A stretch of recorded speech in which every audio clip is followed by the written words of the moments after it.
panel, Graduate Education, Then, Now, Next. My name is Kimberly Acano, and I'm a second-year Ph.D. student in the Religion Department at Princeton University. Today, I'm sharing the virtual stage with 4 wonderful panelists, and I'll introduce them briefly.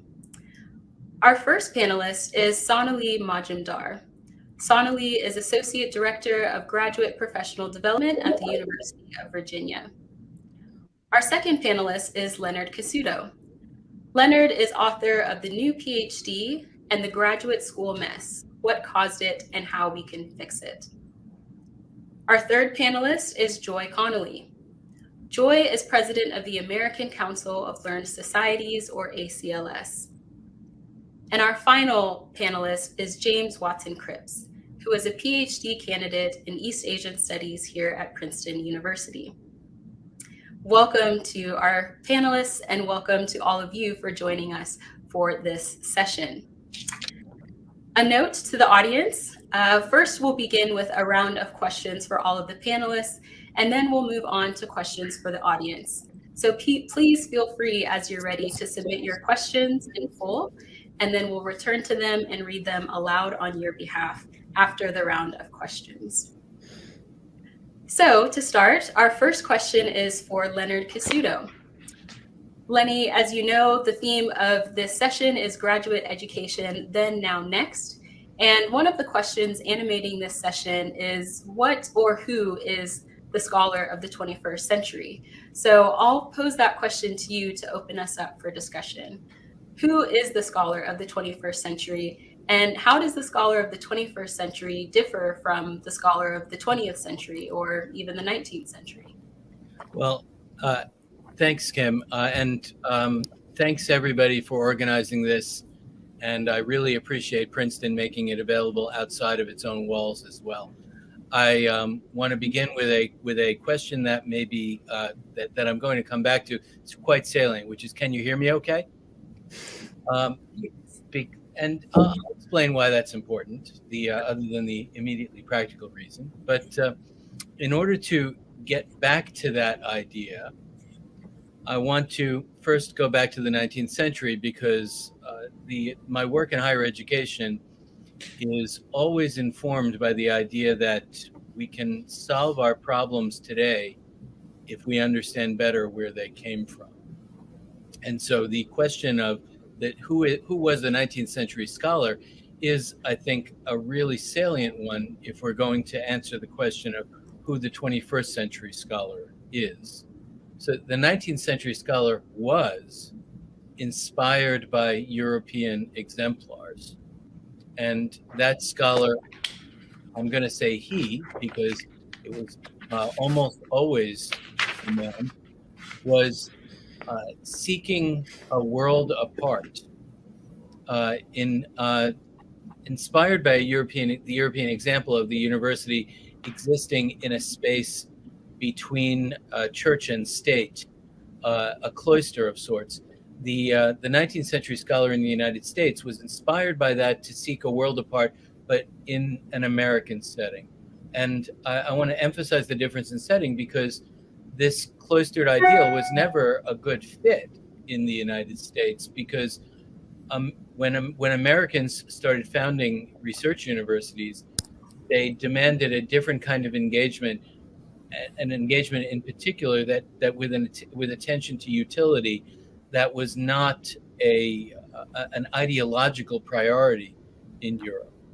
And so there's some big differences between then and now, of course. But if we jump to the 20th century, the 20th century scholar was what we might call a citizen of what the scholar Ethan Schrum recently labeled the instrumental university, by which I mean a way of thinking of the university as serving public goals. That is, the university will take in public resources in order to serve explicit public goals, like alleviating poverty or getting into space and so on. And the scholar in this 20th century instrumental university is working within in order to reach without. Now, this little historical excursus brings us to the 21st century scholar, who is sitting in a different place. The 21st century scholar, and now I will say you, the 21st century scholar, occupy a world without boundaries, a world without the same kinds of walls, and a world that is decidedly more entrepreneurial than either of the previous 2 centuries. This world is a place where you can make yourself, and where I think ideally you should embrace the diversity of possibilities that are out there for you. That's optimal. Less optimal, suboptimal, don't do this. Don't try to recreate a past world just because it's a world that your advisor, occupied with pleasure, and may imagine that that is somehow going to return again for you to occupy. We're moving forward. Time moves forward. We're in a different kind of place to be a scholar, and it's an exciting place if you embrace it as the excitement, as a place where that kind of excitement can happen. I'll stop there because I expect that we will all be elaborating together on the ideas that are out there, that in that very good question you began with. Thank you so much, Lenny. That was wonderful. I really appreciate what you're talking about in terms of this kind of new season of excitement, and for scholars to think about ways that their work can chart new paths, even those that haven't been taken before. Continuing on with that, we will move to Sonali. Sonali, in your role at UVA, you advise graduate students who are both in the sciences and in the humanities. What sort of challenges or opportunities do you think lie in kind of these different career paths or different disciplines, both the sciences and the humanities? And how do you go about advising students who are part of these two communities? Yes. First of all, thank you so much for inviting me to this panel. And I hope to bring a practitioner's voice. As you said, I've been doing this work in advising students. For some of I'm a scientist by training, so I also bring my direct personal experiences to this in terms of career diversity and diverse career paths. But I've, through my work at UVA, learned a lot of the challenges that humanities students as well face in thinking about their current and future lives. Some of the shared challenges are really not knowing what options are out there, as well as not knowing oneself. And so the way that I approach it is creating a process for people to kind of combine both systems thinking as well as individual learning. Systems thinking in terms of having access to data of career paths of PhDs in similar fields and their fields. And individual learning in the fact that they can kind of learn more about themselves first, what their core values are, what their interests are, and how they might align with the different kinds of careers that PhDs in their fields are going into by talking to other professionals, by reading job ads, and learning about the future as well as the current landscape of work, and constantly reflecting on where they see themselves fit. Even imagining to create a world that doesn't exist. And more importantly, really identifying that all the skills and aptitudes and attributes that they're developing through their PhD is broadly applicable as well as desired in a lot of different careers. It really goes into translating what they're developing into diverse kinds of audience for diverse audiences and employers. As well as really being confident in the fact that they can do a lot of different things. It really does come down to what do they want to do in the current future. Finally, really embracing the fact that there are no rules, and what they really would like to do or embrace is their love of learning. And so applying their scholarship into their own lives and constantly learning about the evolving career paths and the uncertainties surrounding it, as well as being comfortable with the idea that they have to constantly keep learning, adapt a growth mindset, and redefine themselves throughout their careers. So So that's where I'll stop with this question. Thank you so much. That was very, very helpful. Moving on to Joy. The American Council of Learned Societies, or ACLS, is currently running two major projects that are geared toward thinking about the future of graduate education. So could you tell us a bit more about these projects and how, through conversations with faculty, recent PhDs, and current graduate students, you and your colleagues are thinking about the future of graduate education and what might need to change?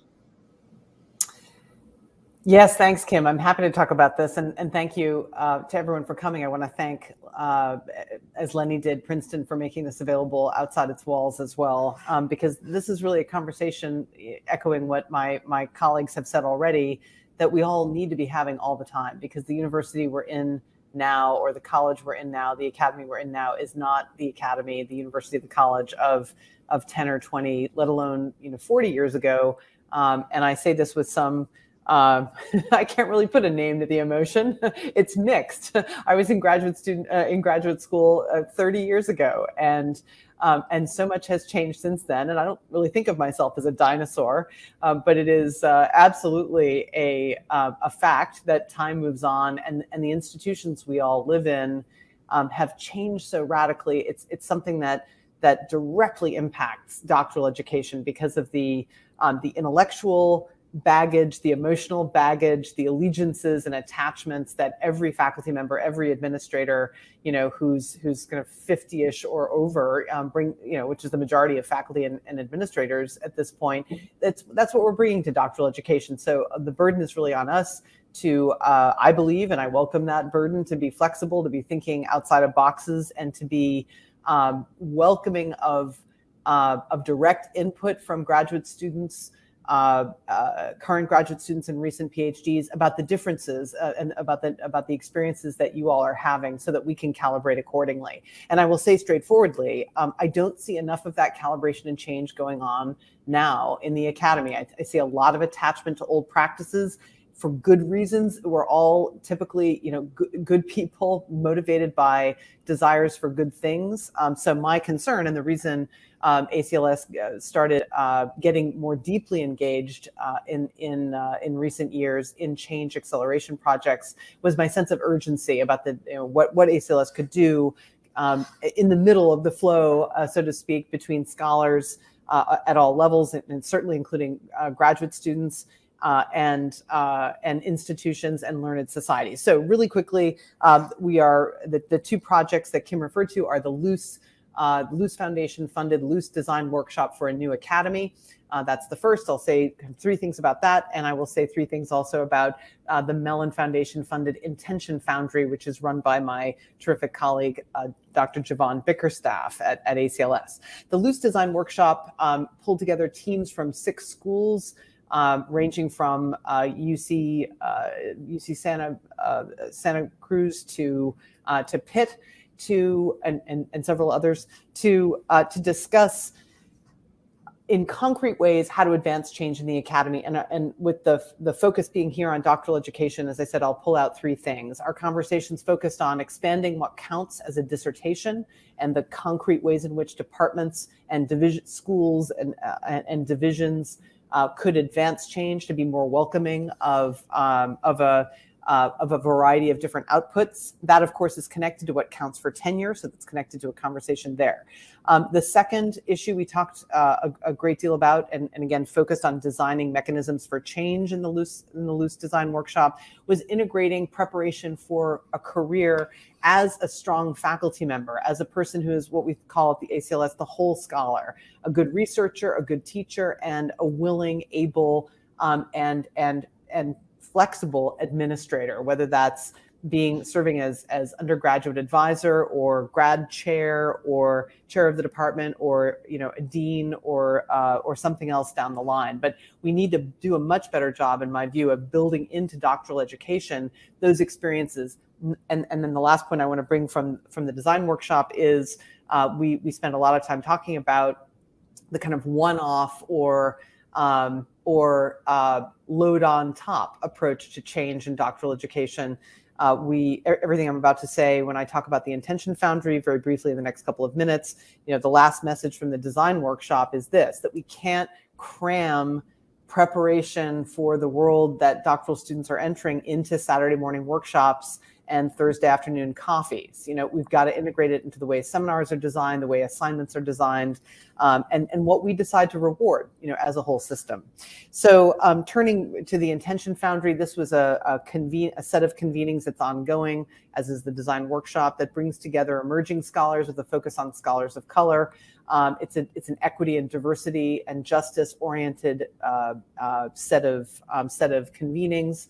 It puts these scholars together with leaders of our Learned Society members, so the executive director of the American Historical Association or the American Political Science Association and such. I should say ACLS is a humanities, social science focused organization, so I'm not slating the sciences by not mentioning them, just being honest about where we're located.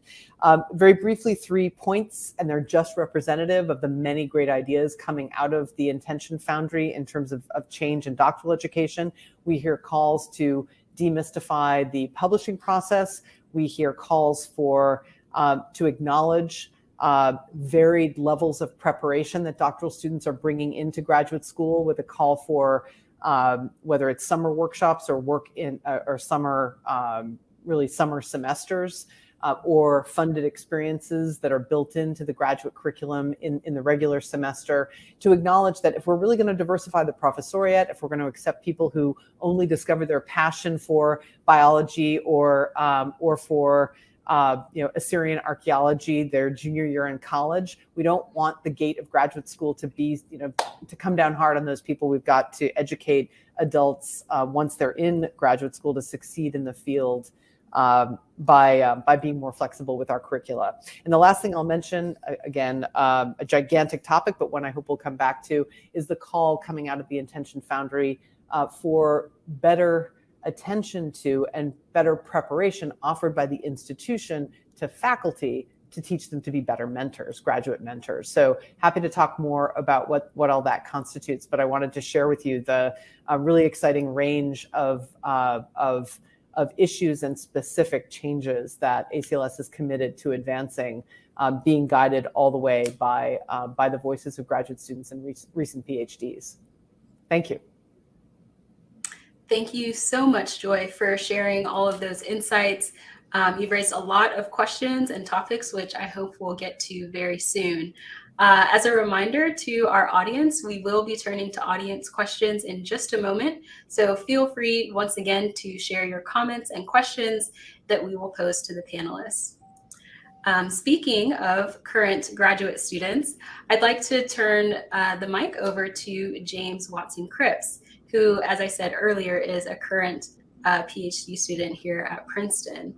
And James, I think one of the really exciting developments in graduate education is that a lot more students are coming to graduate school with previous life and work experience beyond just academic training. For example, you worked for 10 years in the private sector in China before coming to Princeton. So I was wondering if you could share more with us about how your previous work experience informs your current work as a grad student, both inside and outside the classroom. Yes, first of all, thank you so much for the question. And also thank you so much to GradFUTURES for organizing today's forum. It's really an honor to be here, especially in such an esteemed company. So very, very grateful for this opportunity. But to your question, I think the main thing for me coming back to graduate school, or should I say coming back to academia after so long, quote unquote, in the real world, right, was kind of overcoming that stigma, or at least that mentality that I've been away too long and I can't readapt. And I was very lucky in my application to Princeton in particular that my advisor had also spent some time in the private sector. So she was extremely sensitive to these issues, but also very appreciative of the skills and things you learn in the private sector and how you can reapply them to academia. But with that said, though, I think I'm also sort of fortunate that I was able to find a way to link my previous career interests with my research interests. So prior to coming to Princeton, I did work in China, in Beijing, for almost a decade, most recently in China's automotive field. So working in brand strategy, brand management, PR, and marketing, helping automotive brands navigate China's past and actually present and future, right? So working with companies like Volkswagen, Hyundai, Mercedes-Benz, I kind of very much had my finger on the pulse of what was going on the ground or on the road in China today. But I couldn't help but ask myself consistently what was going on in the past, right? Like, how did we get here? And in China, at least in my experience, a lot of people were very clear on what had happened after 1949 into the 1950s and 60s in particular, with vehicle production and so forth in China's northeast, and even in old Shanghai in the 20s and 30s. But beyond that, no one seemed to know what had come before that. So I had started asking myself, how can I illuminate that history and how can I understand that? So in my sense, I'm very lucky in that every single day I do my research, I'm very much linking to what I used to do in the private sector. But that aside, I think outside of the research itself or outside of the actual classroom, a lot of what I work on as a prior, I guess, private professional, so to speak, is, or should I say how it informs me, is I really feel like I have a willingness to experiment and wear many hats. So in addition to my work with automotive, brand strategy and so forth, I also worked in nonprofit, I worked in education, and I worked in a number of different other roles and sectors in China. So with me, it became kind of a natural jumping off point. And when I got to grad school, to continue this sort of experimentation. So in addition to the work in the classroom, I'm also a university administrative fellow here at Princeton through GradFUTURES, which has given me an opportunity to expand my horizons and to see what other opportunities are available to me in addition to a potential tenure track position should I be so lucky. But I think also, and I think less tangibly, it's given me a real sense of perspective. So on the one hand, I have been able to see how my skills in my past work transfer into graduate school, things like, of course, time management, but also being able to synthesize a large amount of information into a storyline or something more consumable for an audience of readers, not only specialists, but non-specialists. And I think also a perspective in the sense that I recognize that I will persevere, right? So I've given presentations to executive boards in Mandarin Chinese on like 3 hours of sleep. These sorts of experiences definitely inform you and recognize, like, okay, I think I can handle this dissertation if I have enough time to plan out my route and step by step. So in that sense, a sense of perseverance and a sense of perspective. And I'd be really happy to talk more about these experiences of my own, but also how one might navigate that transition from the working world back into academia and then hopefully beyond. Thank you so much, James. So now we will open things up to audience questions. So once more, don't forget to submit your questions. But to kind of bring some of the threads that have come up in our conversation together thus far, both Joy and James mentioned mentorship. And so I was wondering if we could talk a bit more about mentorship. What do you think grad students should look for in a mentor? What makes a good mentor? And how do you think grad students can build a community of mentors rather than just relying on one person? And this is open to anyone. I think I can go first on this, just because I work with them and I say the same things to them, whether they're in STEM or humanities, that the notion that one human being can provide holistic mentorship is a myth. And so really to look for diverse mentoring network. And right now, unfortunately, a lot of the burden is on the individual students and professional development programs like ours to connect with alumni, collaborators from private and public sectors, as well as within different units of the university. But I hope we can move to a place where graduate education would really bring all of these partners to create a diverse ecosystem within the student experience, where students can get that diverse mentorship, whether it's in their research and scholarship, whether it's in their teaching, as well as in their career and professional development. And so some ideas that I am probably going to repeat the perspectives that Lenny outlined in the Next Gen Ph.D., as well as Kadina Rogers talks about in putting the humanities PhD to work, is really building these collaborations with different sectors, like I said, private and public sectors, and within different units of a university or even among universities. For one example, a lot of like departmental seminars and disciplinary conferences could open up knowledge from outside the academy. You could invite, one position within a dissertation committee to have a mentor from outside the university. Even involve public or community partners to become part of the dissertation committee. And finally, thinking about how professional development, in addition to skills development and experiential learning can also provide that interdisciplinary collaboration between students, but also between students, alums, and professionals, can be integrated within the curricular experience of a student in the departments and not operate on a university-wide level. And so that's where I leave. And the most sort of like out there idea that I'm gonna credit Lenny for and Katina for is thinking about broadening the form of dissertation beyond the traditional proto-monograph version. And in that realm, I take the popular example of Professor Eddie Carson, who is an assistant professor of hip hop and global South in UVA. His dissertation in Clemson was submitted as a rap album. The title was Owning My Masters, the Rhetorics of Rhyme and Revolutions. And that was recognized as the most outstanding dissertation that year. And so we don't have to follow the norms, to Lenny's point, that were established a long time ago. And we can see how we can move the doctoral education more to the future to really align with sort of versatility of academic training. Lenny, you're muted. Can I add a couple of words to that? Sonali, I thought that was just great to listen to. And I absolutely agree with your point that it's the idea of a single advisor to get you through academic professional life is a myth. I will say it's a persistent myth, and it's a persistent myth with long roots. In the 19th century, when the United States was importing the idea of the research university, one idea that was bandied about and which had some traction was that when graduate students got a Ph.D. diploma, it wouldn't even have the name of the university on it, and rather it would have the name of the advisor, or the as they would say, the mentor or the master. And that gives you an idea of the esteem that idea had at one time, and how much momentum we need in order to push back against it. And so I think that what you're saying is so valuable to do that. Something that I say to graduate students whenever I'm speaking to them, including now, is to think of this, think of this relationship. Think of yourself as the CEO of your own graduate education. At the risk of the neoliberal metaphor, it's thinking of yourself as in charge of a board of advisors assembled by you in order to help you get to the goal that you identify. That's putting yourself in power, and that's where you belong.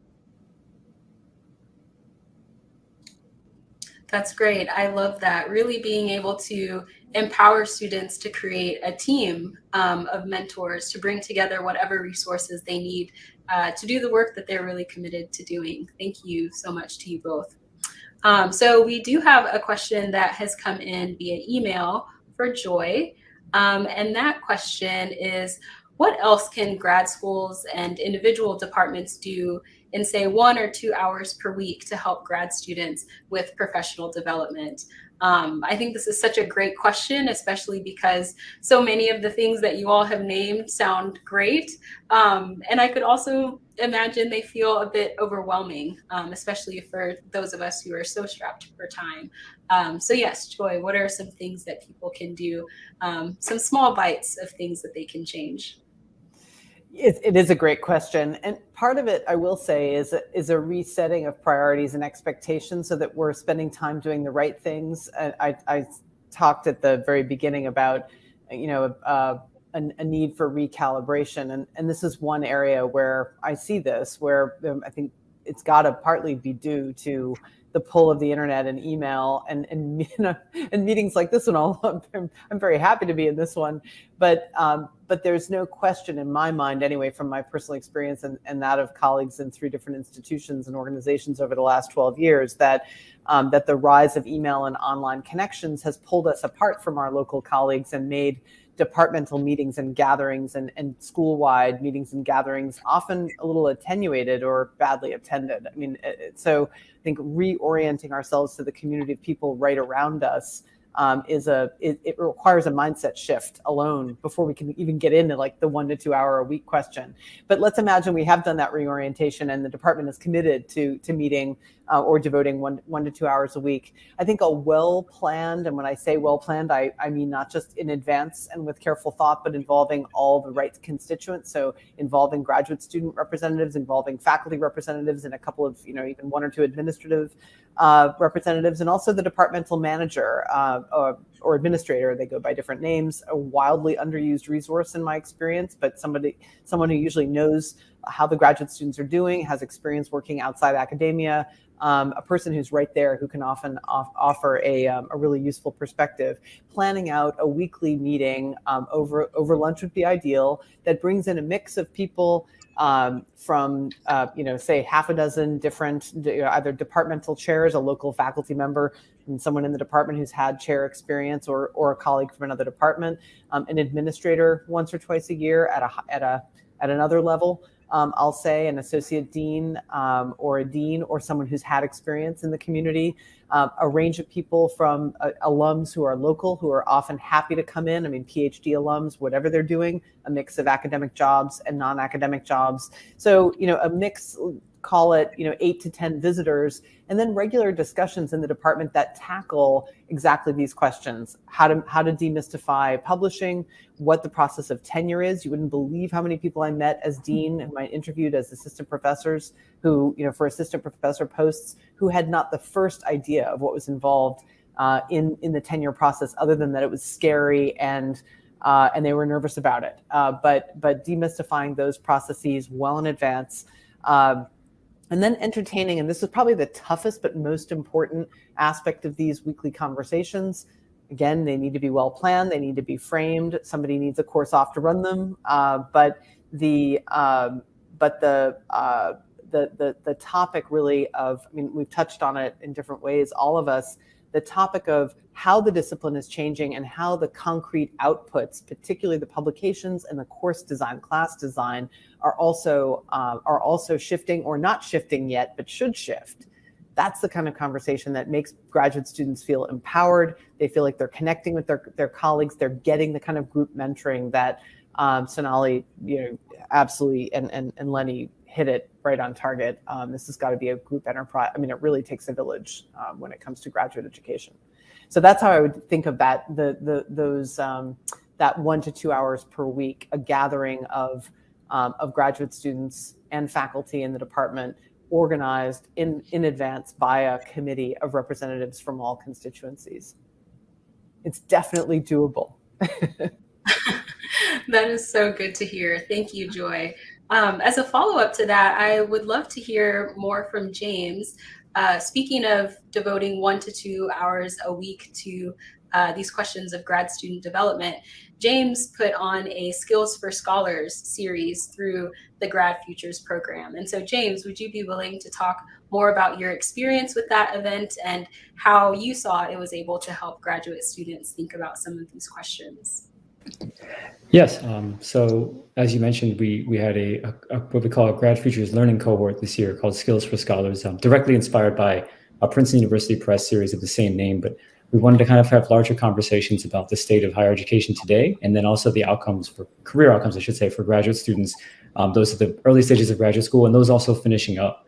And in the process, we wanted to, at each session, we essentially wanted to come up with a toolkit, right, where we could see what sort of skills we actually already have as graduate students and what skills we might need depending on our career choices in the future, and then how we can get from point A to point B and build that toolkit in order to succeed in the future.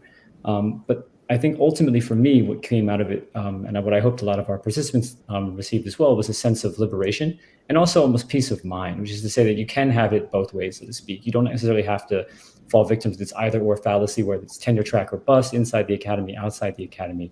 You actually can have one foot in each world, so to speak, where you can be, for instance, an administrator in higher ed while also teaching once a semester or twice a semester, or publishing on the side, depending. Or you could work at a publishing agency and also be directly involved in conversations and this world of ideas that directly integrates with your own field of research as a scholar. So I think in many ways, giving students this sense that you can actually take steps now to very much change your future, I think is really liberating and also very much doable. We met for 1 hour every other week. And it was great conversations with some great guests, and hopefully people took advantage of the networks and also the conversations to then lay the foundations for their own future. Thanks so much, James. That's really great to hear how kind of through meeting together, building collective ideas, you're really able to empower grad students to see the many options that they have. The next question that we will go to is for Connolly. And this question is from Peter. Peter asked, Connolly, you did your postdoctoral training at Memorial Sloan Kettering. What concrete professional development lessons did you learn there that you brought to UVA? Yes, and it wasn't just my training at Sloan Kettering Cancer Center. A lot of the leadership and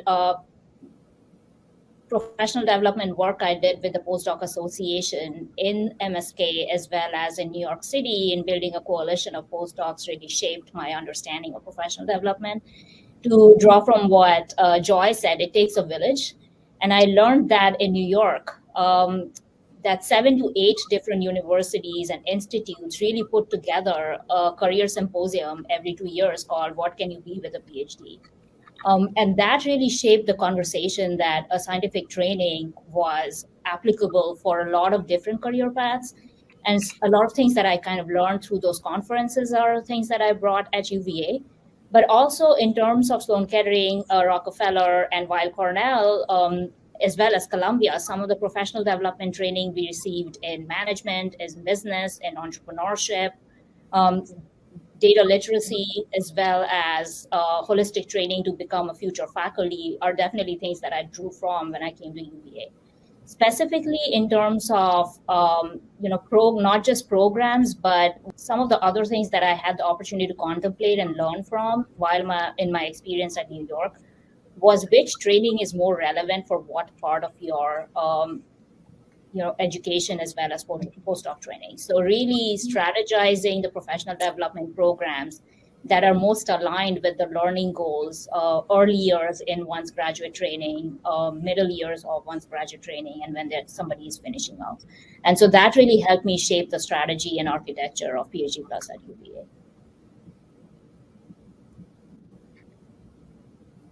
Thank you so much. We'll also go to another question to Lenny.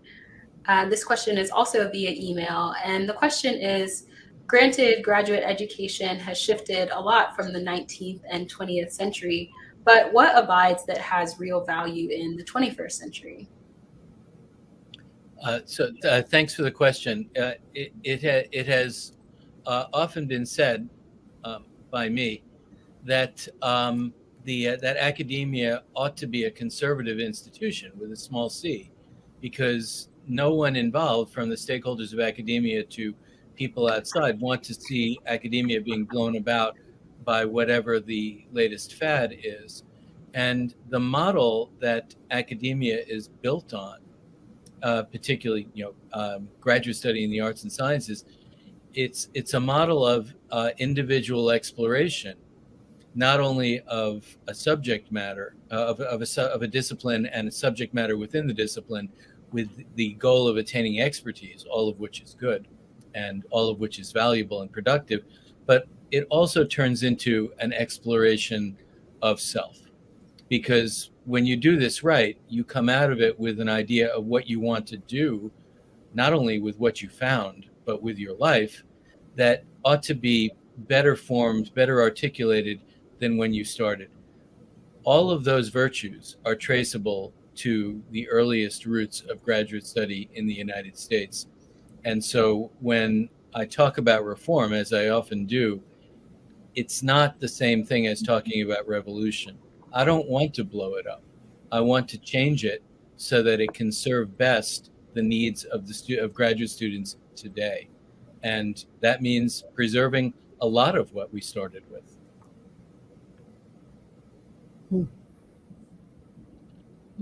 Thank you, Lenny.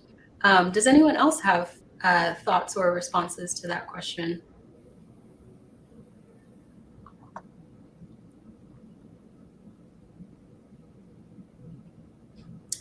Okay, moving on. And again, just related to some of the things that have come up in our conversation thus far, we've been talking a lot about how to prepare graduate students for a range of career fields.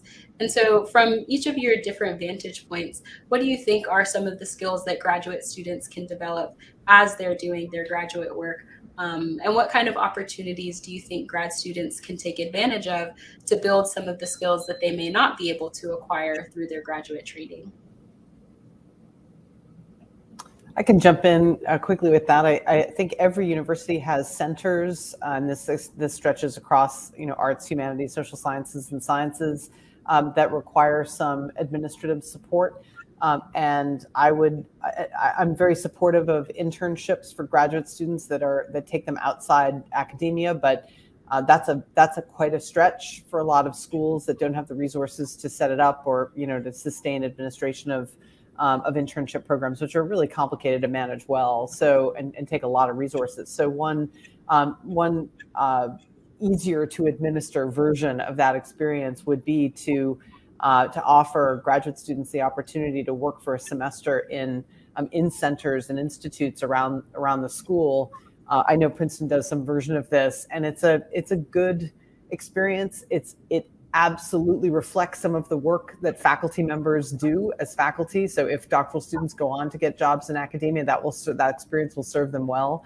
It engenders respect for staff, which is a real issue for me. I've seen a lot of disrespect for non-faculty staff in academia over the decades that stems, I think, from the walls, psychological and professional, that we build between the people doing the academic work and research and teaching in the academy, and then the people doing the work of quote unquote support, which actually makes all our work possible. And it also, of course, equips students to move on and pursue diverse careers with some office experience, office culture, knowledge of budgeting, knowledge of strategic planning, knowledge of how to get a lot of emails done fast under a deadline under their belts. So one idea. I'd also like to jump in because I think in many ways this speaks directly to the work we've been doing through our Skills for Scholars cohort. I hope to actually upload at a certain point a Google document that has a list of the skills that we've actually hashed out as a cohort, and then the ones we want to identify for future development as well. But I think just speaking to personal experience, one thing, despite having spent time working in various companies, one thing I definitely need to get better at for me is networking. I'm good at making the contacts. I'm not very good at following up. So one of the things I've been trying to do better at this year in particular is setting networking goals, not in the sense of a really pragmatic utilitarian sense of using someone, rather just building relationships. And what that means essentially is every month or every semester, I want to reach out to X number of people and set up X number of informational interviews.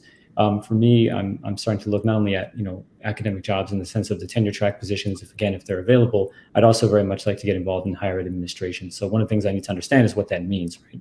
So there's a number of different pathways I could take, whether it's in certain offices through the university or other independent agencies or consultancies that work with universities. And it's also about understanding what these people do on a daily basis. And I think even for individuals who want to become tenure track professors, if you ask them what their advisor does on a daily basis, they probably have a very vague answer. So sitting down with people in your department and asking, okay, what is your day-to-day like? What do you do in the morning? What kind of administrative tasks do you do? And to Joy's point, how do you get done everything you need to get done on a daily basis? What are some of these best practices? So taking initiative, and to use Lenny's phrase, to become your own CEO, I think is really important. And just making sure that you're informed when you are on the job market. Yeah, no, I think I can add to the initiative point. I started my first question with providing students with a structure. And what we do is really put a lot of the agency in the hands of the student by giving them strategies of approaching for skills. And so we explain the different kinds of competencies that apply broadly to multiple different career paths. But we ask them to do a little bit of career research in alignment with their own self-knowledge and thinking about what different kinds of jobs they would go for right after PhD, and really looking at job descriptions and talking to people to identify the level of fluency and qualification expected in some of those jobs around the competency areas that we address. And based on that, really intentionally engaging with the different kinds of professional development, skills development courses and co-curricular modules that we offer, To incentivize and structure their participation, we actually give out non-credit as well as for credit-bearing courses around professional development, which are added to students' academic transcripts on like offered by UVA. And talking Joy's point about experiential learning, that is sort of like the last stage after going through a whole pathway of career research and skills assessment and skills development. If some students really want to demonstrate experience, whether that's administrative experience within the university or internships outside, they can engage with the experiential learning part of the program. And we are also thinking about how to really diversify experiential learning beyond internships, which is not necessarily conducive for all students. And so we are thinking of shallower experiences like project-based learning, which brings in different stakeholders on smaller projects and shallower, less intense experience in terms of experiential learning. So there's a whole gamut, but what we really help students identify that you don't have to do them all. You really have to understand which one is most relevant for you and which ones you feel like you need more competency in. Can I go conceptual here too? That a university is like a city. It's an intellectual city. Connolly is describing an example of really what I would consider best practice, and James too. What Princeton is doing is best practice as well. Most of you are attending, graduate students who are listening to this. You're attending universities that may not be engaged in best practice, but that doesn't mean that you need to be stymied by that. That the university is a city filled with resources. And if you work backwards from your own goals, and you think about how the resources of the city can help you serve that, and then chase those resources, you can do something that's bespoke for yourself, and you can serve your own needs in this way. And to get even larger in concept, to do this is to defeat a tendency that graduate school has to unlearn the practices of how to get a job. That applying for academic jobs, which is what we're socialized into doing, applying for academic jobs is easy. And before you start thinking I'm crazy, getting academic jobs is hard, but applying for them is really easy. It's formulaic. The information is in specific places. The templates for how to put together an application are widely available. There are advisors who can help you with how to do it. It's straightforward, but for most people looking for most jobs, including you, it's messier. And so it's useful to look at the university as a resource center and also a source for practice, where you can get used to the idea of reverse engineering your own career, thinking about what it is that you think you might want to do, and then seeking the kinds of resources and partnerships that can help you do it.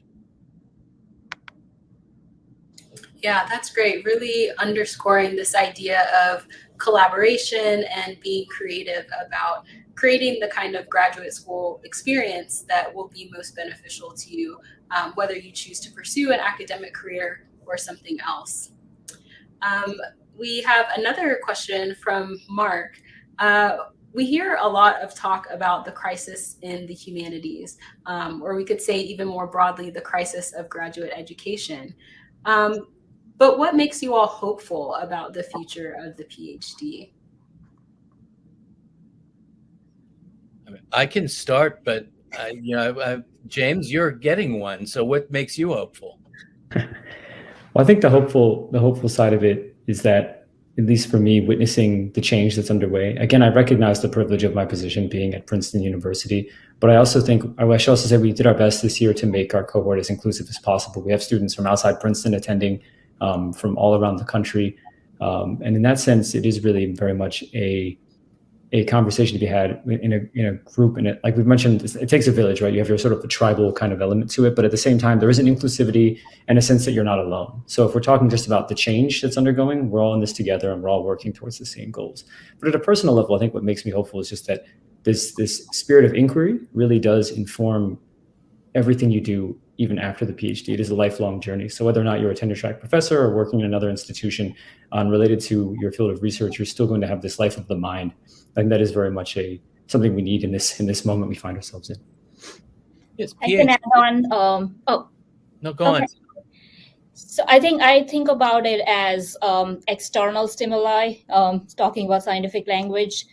The nature of the problems that society is facing would require critical thinking and would require more people doing PhDs, whether it's climate change, whether it's global health, democracy. The beast of the problems are really big, and they would require collaboration between different disciplines and problem solving skills and critical thinking skills that PhD training really helps people develop. So I'm in some ways hopeful for PhD training because of the moment of time we are in and the kinds of societal problems we are globally dealing with. I can jump in and say that, picking up on what others have said, I do get a strong sense of a critical mass emerging across, in departments, in fields, across schools, such that where, 20 years ago, if you were a student who your second year of graduate school in a PhD program thought, I really want to, explore a career outside the academy. And, I look around my department, I'm still channeling the voice of this mythical student. I look around my department and there's no one I can talk to. I might admit this to a couple of my friends. I might worry that they might gossip about me or think badly of me. I'm certainly not going to talk to the faculty or admit this because I'll be a pariah. That has radically changed. And I'm not saying by any means that it's perfect everywhere. It's not.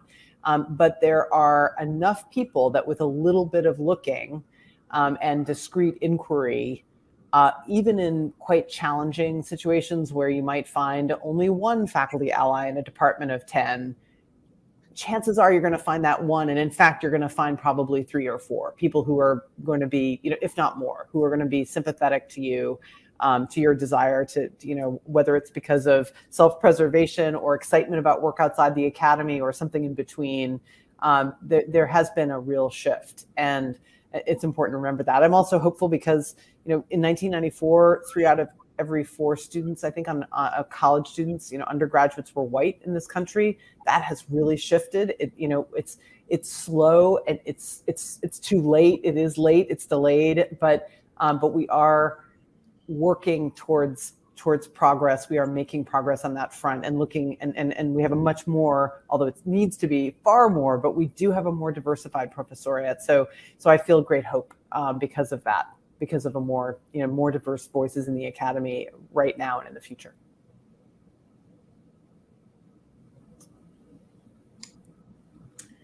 Thank you so much to you all. Thank you for your thoughtful comments. And thank you once more to our audience for your very engaging and thought-provoking questions. It's clear that we still have a lot more to discuss. And so we look forward to future conversations about these topics. Thank you once more to the entire GradFUTURES planning team, and we will see you the next time. Thank you for joining us.